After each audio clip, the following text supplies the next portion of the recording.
Au cours des récits de la passion du Christ, suivons-le, prenons part, associons-nous par grâce à la croix, par laquelle nous avons part à la résurrection et à la vie.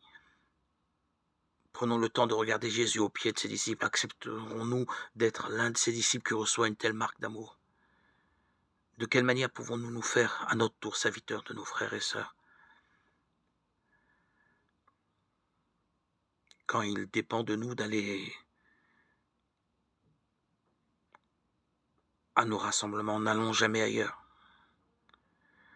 Lorsque nous nous rassemblons et nous faisons mémoire du repas de la Sainte Seine, nous rencontrons dans ce pain Jésus, tout Jésus. Jésus tout entier, tout vivant, notre bien-aimé. Jésus se donne à nous.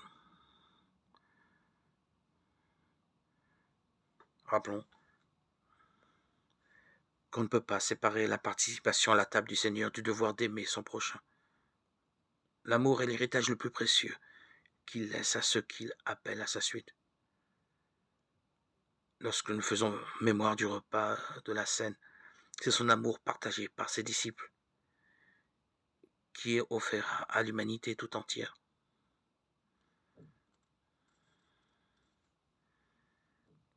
Avançons-nous avec assurance vers le trône de la grâce, où Dieu se fait nourriture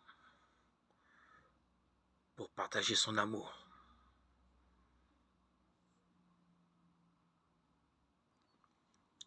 Nous l'a communiqué dans un simple morceau de pain.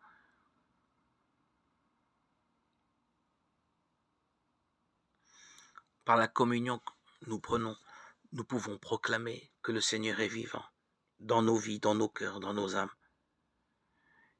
Et nous pouvons rejoindre ce que nous a annoncé l'apôtre Paul dans la première lettre aux Corinthiens.